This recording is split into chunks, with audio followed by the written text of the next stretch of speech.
Paris, symbol of love, in the city of broken dreams.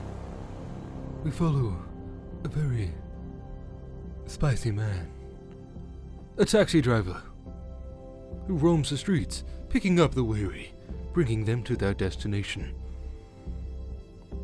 But that's not all he does. He fights for justice. He uncovers the mysteries. And he finds what lurks in the shadows. And sometimes he gets a little too close, and he gets bit.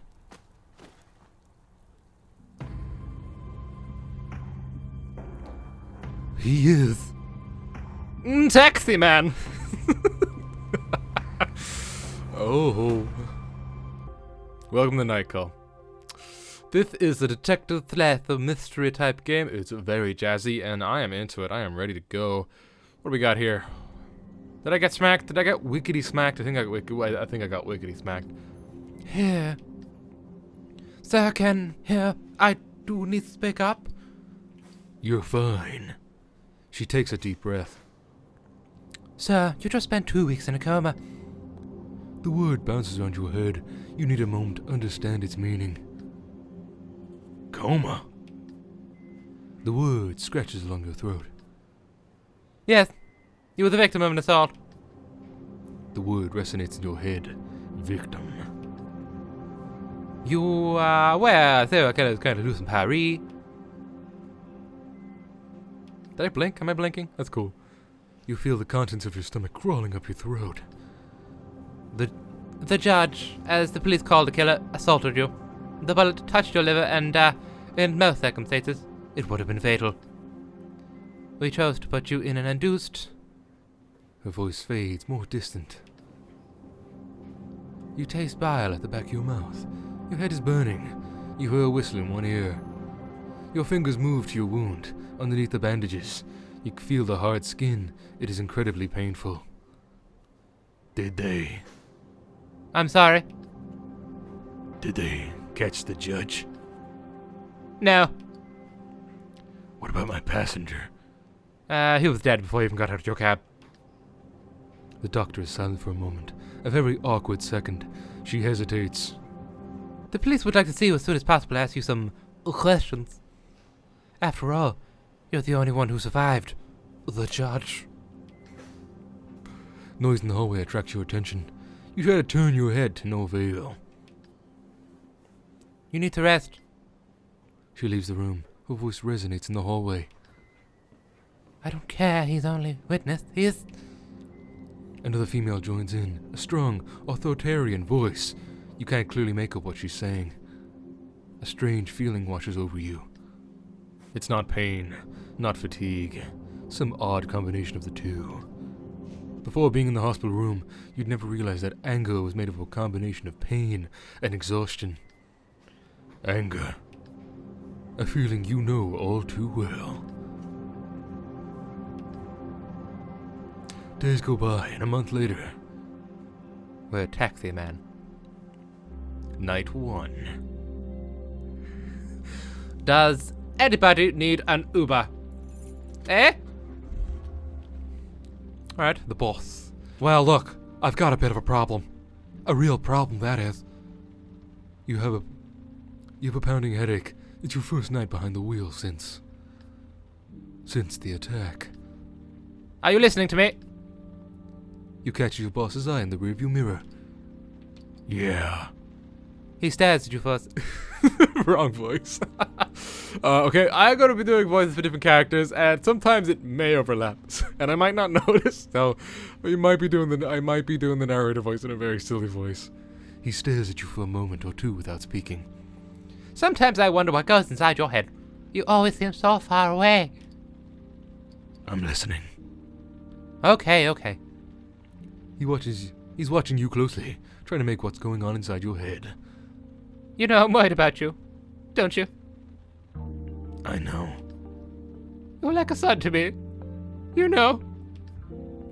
I know. And you know he's about to tell you the story of his taxi fleet. Again. When my father died and left me the store, I could have sold it. I could have retired. Going back to the old country. Yeah, I'll let him go on. I'll let him go on. But you pretended you were studying. Oh, I know, I interrupted him. Whoops. But you pretended stating your own company and hiring the local guys. Your boss smiles. He knows he's told you the story a million times. And that's why I've got 45 guys like you working for me. His hands flutter in the air. Though none of them are of any match for you. He smiles. His voice suddenly takes on a very serious note. Do you want me to go over everything again? He points to the equipment on the dashboard. The meter. The GPS. You haven't been in a taxi for weeks. Maybe you do need a little refresher. Yeah, good idea. Right then, first you spot potential customers and try to guess where they go. Then you decide. When a customer orders a taxi, if there's no one else around, you have to go pick them up. He shrugs. That's the way it goes. It's business.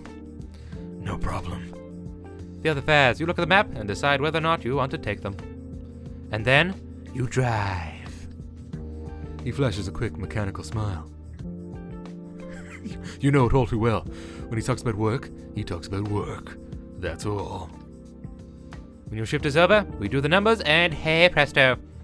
His voice trails off as if searching for the right words. And that's all. It's pretty simple. There's no reason you can't do it.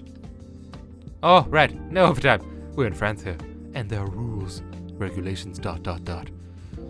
You might not see it that way, but no one likes having a driver who hasn't slept for 24 hours. He looks away. Something's been bothering him since he got into the cab. Anyway, you know the reps. You get it. I know what you're going to do a good job. What's the matter? Your boss keeps quiet for a while, as if he's hesitant to speak. And then... I just don't think it's a good idea. You shouldn't be driving. The murderer is still out there, and we think he's going to come back for you. He doesn't know who I am. He could have seen your face. The police are positive he didn't. He attacked from behind. I fell to the ground, then he took off. Silence. Your eyes lock. He holds your gaze. He wants to believe you. To be on your side. He looks away. Anyway, I'll let you get back to work. Every minute spent in your taxi is a minute lost. He gives you a smile. Half ironic, half serious. Good night. Same to you. And good luck. He'll spend the rest of the night dealing with problems and drivers. You wonder how and when the guy ever gets any sleep.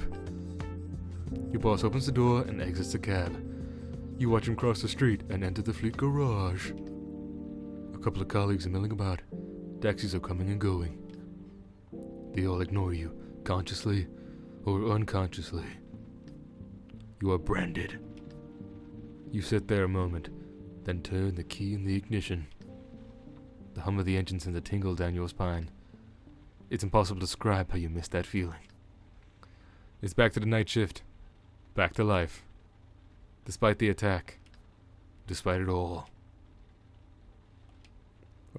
Okay. Well, let me tell you something. If I find that man who gave me the whoosh, I don't have enough weaponry in my arsenal to show you what I will do to that man. The sword of the weeby over there? No, that won't be enough. PewDiePie's justice, trident of justice? No, that will not be enough. Oh no. But anyway, who are we? My, what's going on here? Who needs a ride? Who are you? You seem to be glowing. I'll go to you. You seem like you need a ride, sir. Vroom vroom. Off we go. I will give you the utmost service. You ordered your Uber, Herv Garelu. Hey pal, can you help me out? What kind of voice will you have? The door opened. It's Hervé, a homeless man like hundreds of others in Paris. Oh. You've known each other for years, and every now and then he asks you for a favor, to drive him someplace. No problem, buddy. As usual, he greets you quietly, though he always seems a little on the edge. He has a strange verbal tick that you never really understood. You start the cab. He looks in the rearview mirror, and you realize that the homeless man is clutching his left side. Well, alright already, Freddy. Is everything alright? He gives you a vague answer. Yeah, sure. Fine. A pause. He can't help making a face. You're not really looking that great. Don't worry. Don't worry. I got into a little fight last night with this guy. Un étoile. You've discovered 2% of the Passadex. The Passadex. Alright. Hervé, tell me your details. But all that's taken care of now. All taken care of. What do we have here? What do we have here? He smiles, revealing a row of bad teeth. Ew. You don't want to see the doctor? Your passenger straightens up immediately. No way. I'm never setting a foot in a hospital again. Either way, they want to treat you because you stink. But that, at least I get. Or they pack you off to a social worker. His mouth twists into a funny pucker, as if they were about to spit. They mean well and all. But I want to be left alone. I don't want to be put in some crummy apartment out in the middle of nowhere. If you want the street, you lose your spot. It's that simple. His mouth stays open for a while. You know, there are guys who tell you they choose the street and all that. As for me, that's not the case, Ace. But that doesn't mean I don't want to be saved. I'm not one of those kids, the ones on TV in the 80s. You know what I mean? You pretend to understand. Make a donation, they need your money, ... Well, I'm not asking for anything. I live my own life. Yeah, I do. Ooh. He stares blankly. Sometime later, your passenger clears his throat. You wouldn't happen to have a little drink on you, would ya? You know, like they do in those newfangled cabs these days? Chauffeur-driven cars. Yeah, that's right, yeah. I don't have anything. Sorry. He nods. I don't mean water, you know, You smile. I realize that. He sighs. Usually you're not such a pain. Excuse me, Hervé! I let you in with your puppy, and is that a puppy? Is it a dog? I can't really tell. But I really can't tell. But I'm giving him a free lift. He's looking for booze. Give nobody booze. Do not enable nobody. And now you say I'm a pain, eh? Oh, I know. We'll see about that. I didn't see what I said. He gives you a black look. Questions, you know. I've got those morning, noon, and night. I'm sick and tired of them. He loses himself in thought. As you drive... Oh, whoops. As you drive along, you see him struggling to keep his eyes open. They are more often shut than open now. Turn up the heat. Your passenger head jerks back. You really are a good guy, you know, yo. Hervé, make up your mind. First you say I'm a pain, and now you say I'm a good guy. Yo. Huh? Your passenger gives you a sleepy smile. What's a sleepy smile? Hey. Serious, you don't mind if I get a little shut-eye on the way, do you? You nod. Enjoy.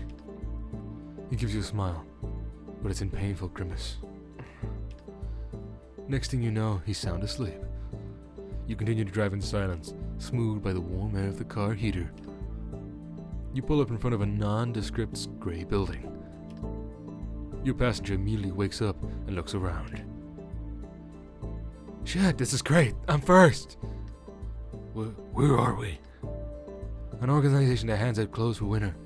I heard they were going to open a new... ... A pause. He's searching for the right word. A new shop, you could say. And I'm the first one, huh? When does it open? 2 days from now? Your eyes widen. Your passenger gives a little laugh. Don't worry. I have plenty to keep me busy. He pats his He pats his pant pocket. What? I found some books. One on yoga, and then a book by that old handsome dude. You know the guy who talks on the radio? It'll help pass the time. He gives you a tap on the shoulder. He reaches for the door and stops short, overcome with a spasm of pain. Ah, fuck! Are you okay? Yeah, don't worry. I'm taking you to the hospital. No, I'm good. He opens the door and climbs gingerly out. And, thanks for turning up the heat. That was, nice. Next thing you know, he disappeared down a dark side street. You sigh and start the cab. Ah, Hervé. Oh, we weren't allowed to take him to the hospital, unfortunately. Oh, I want to take care of you, buddy. God. All right, who's next? Who's next? What you got for me, huh? Who's in the need for the taxi man? You in need for the taxi man? You know what? The lights around you, and you're looking very downtrodden. You know what? Yes, I'll go for you. You're downtrodden. You need a taxi man on the way. There we are. Let's go. Take our right. Are we literally just going back to the spot we came from? God damn it. Alright. Very interesting. But I am curious, the judge, male or female, could be. I'm not going to be delusional or confused. I will be on the eye for everyone. Everyone is a suspect, even Hervé. I'm on to all of you. Man, we're getting across fast now. What, did we turn up the hyperdrive? What the Hello, lady. Don't worry, your taxi man is here. Claudia Campos. 23. Yes, money. Alright, Claudia. You pick up your next passenger in front of the Paris office of the medical examiner, the morgue. When she gets in, you're surprised. How can she be a suspect? Her face, beautiful and soft, doesn't go with her clothing, her style, or her attitude. She gives you her address, and you start driving. Her voice is dry, frank, and she has an accent you have trouble determining. Southern American, maybe? She seems far away, lost in trouble. A few seconds go by and she still hasn't taken so much as a look at you. Everything okay? She almost jumps at her seat and looks like she wants to disappear. Yeah, everything's fine. That accent again, the one you can't place. Long day? In a matter of speaking. Some days are harder than others. Some days take more out of you. They're more demanding than others. A sad smile runs across your face like a shooting star. A second goes by, slowly, very slowly. What's that? Then the meteorite explodes. Your passenger breaks down.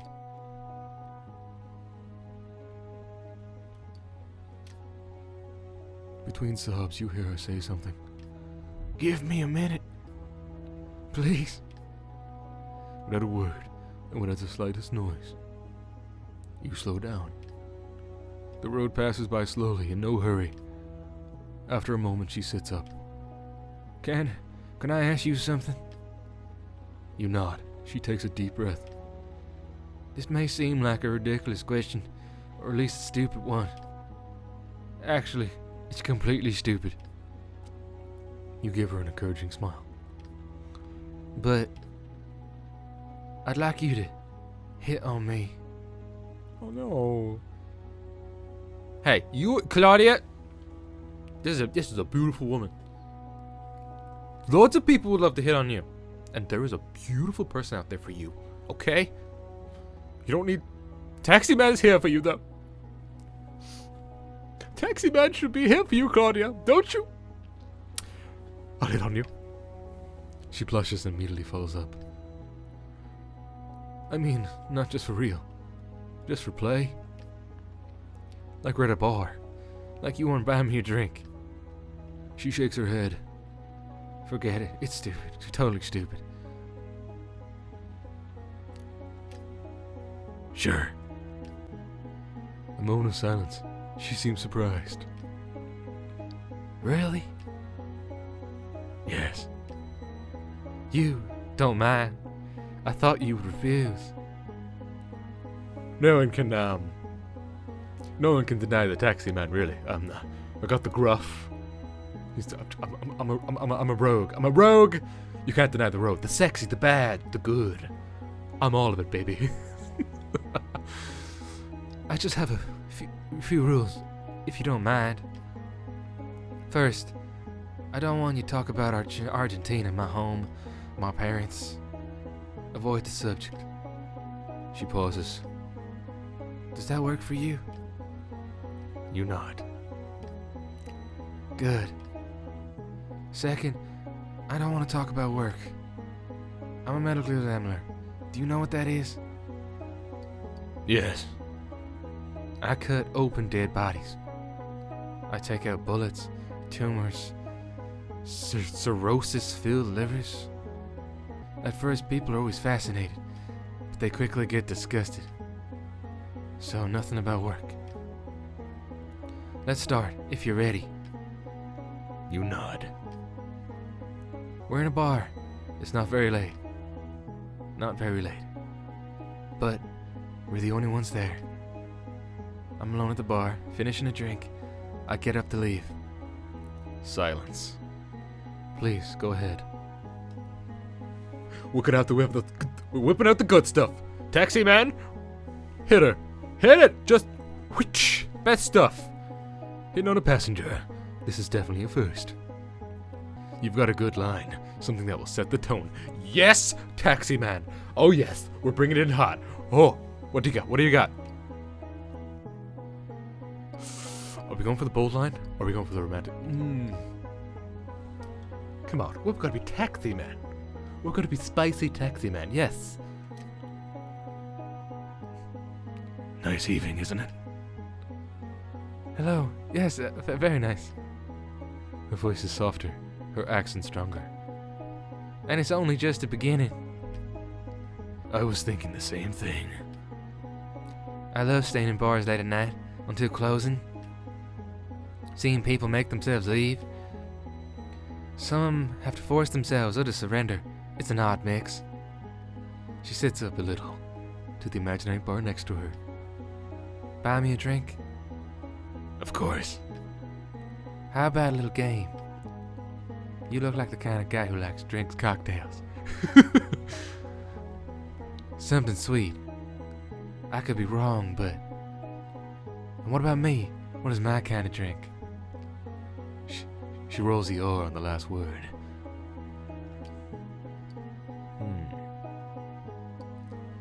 Something subtle. What do you mean? You want something special? You want to be surprised by life? She burst out laughing. Aren't you good at this game? She gets back into character. Yes, that's exactly. You read me like a book. She stares at you. Something about her posture in the back seat is different. Don't you think time goes by too slowly? I do. We wait, we hold on, we get bored. I'd like it all to go faster, for things to speed up. She relaxes, giggles. She's letting go. She looks at you expectantly.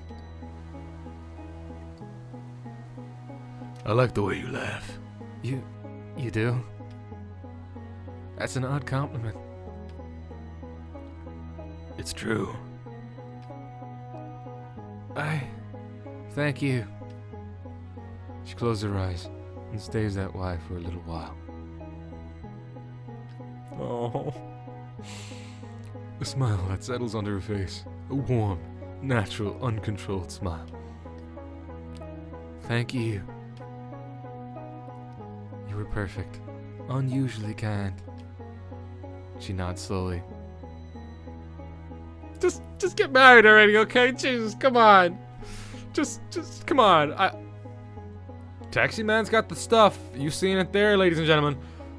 Taxi man. What paw? Taxi man, you have the stuff. I must confess that the way you came onto me was truly charming. You have very kind eyes. Your passenger sighs contentedly, She seemed happy, relieved. You pull up in front of the dress she gave you. It's strange. What's that? There's something different about you. You're not like other men, as if... She hands you her fare and slips you a tip. Don't refuse it, please. It means something to me. You nod. I hope to run into you again. You shiver. Oh. One last smile. Goodbye. There she goes. There she goes. Taxi man, what did you do? You should have proposed there and then. You lost her forever. Or did we? What if this person, this Claudia, was playing some sick game? And really she's the murderer. The judge. Nah. She's a sweet Little certain lady. You watch her until she disappears into her building. That is a generous tip, Claudia. I hope we meet again. All right. The door suddenly opens and a woman gets in the back seat. Claudia, is that you? Missed me already, did you? Having a good night? For a second, you freeze. Alright, we got a suspicious character on our hands here. What the? Okay. It's one of the cops working. Oh! It's one of the cops working on the judge's case. She grins at you. Her voice creaks. You remember seeing her at the hospital. Something already bothered you about her there. You know, it's actually pretty crazy.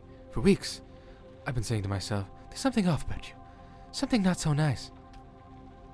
I dug around, mulled it over, bugged all my fellow cops about it. Because I was sure you lied to us. Didn't lie. She whistles to cut you off. Hey, I'm talking. Ugh. She has a cold sneer on her face. I'm gonna be frank with you. She leans over to you. I don't think you're the judge. Nah, I just can't picture it.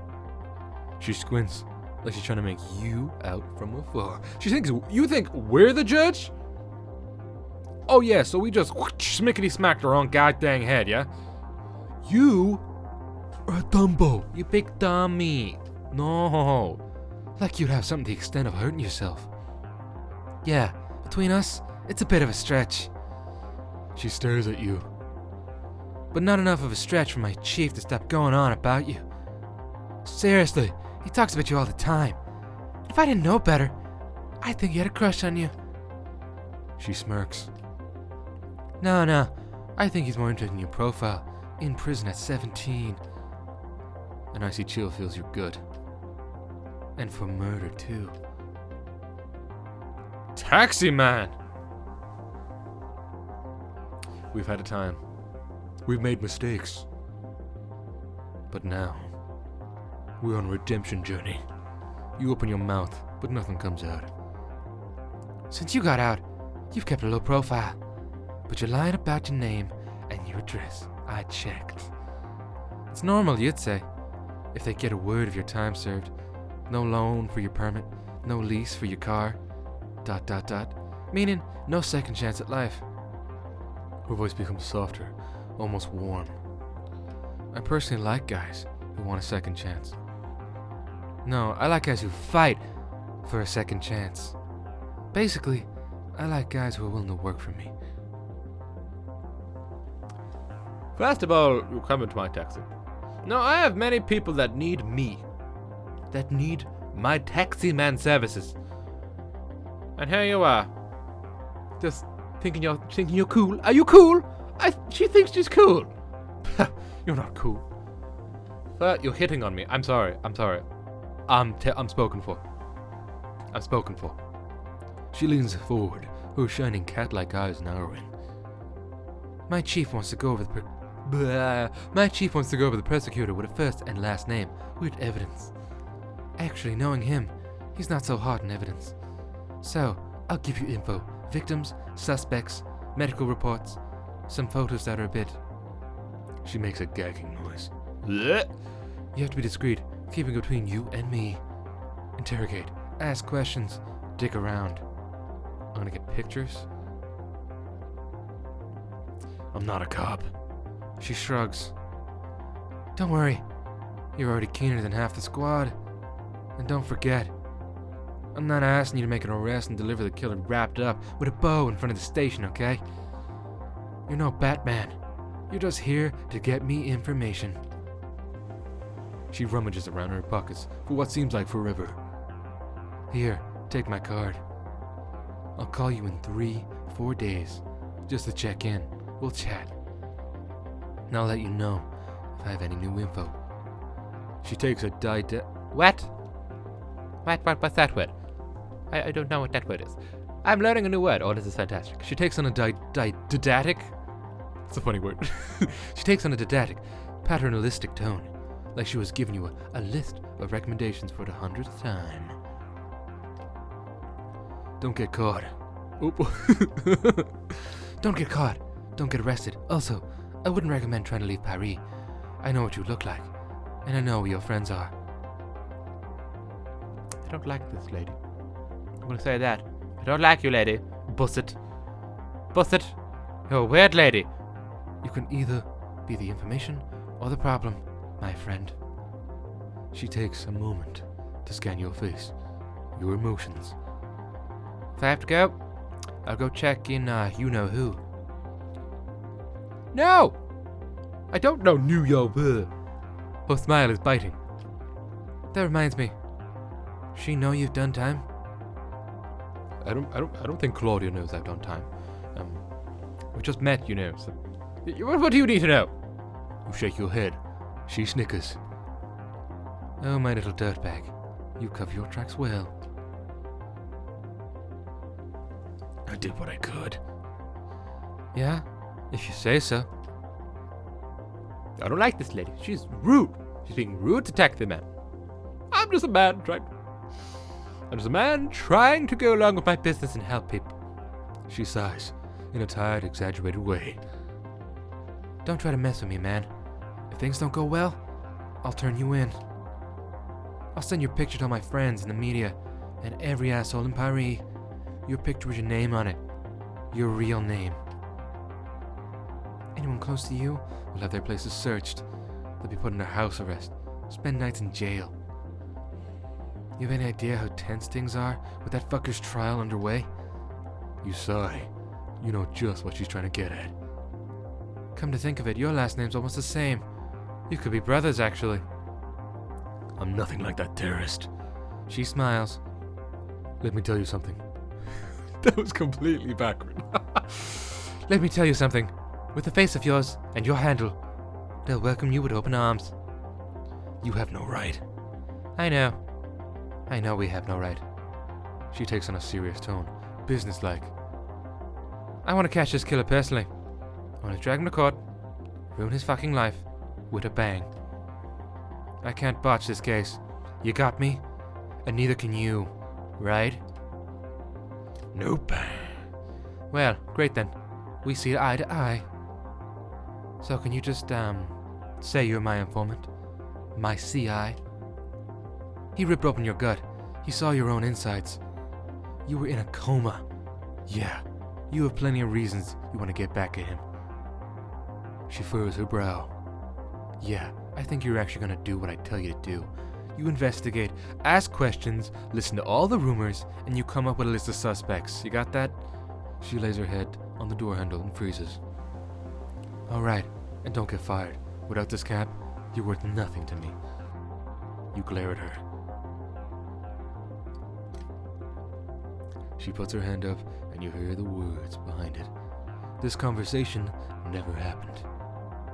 I'll make sure you get more intel tomorrow. I'll find a way. Until then, not a word to anyone. Obviously, not a word.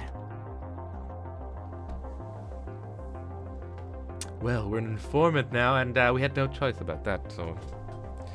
Was it, your dick? The door opens, squeaks, and slams shut. Fucking bitch!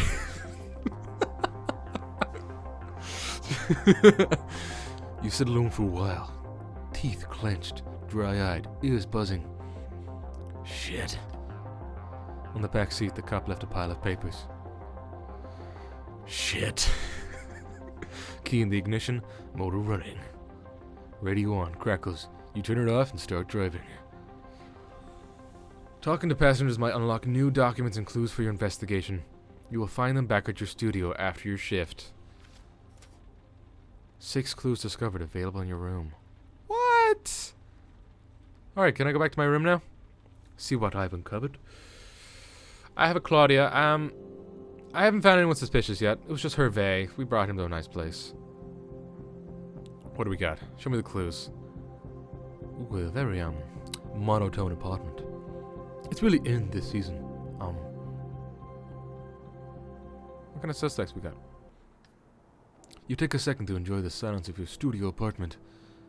Outside, the city is slowly waking up. You can still hear the hum of the taxi buzzing in your ears. You throw the files Bassett gave you on the table.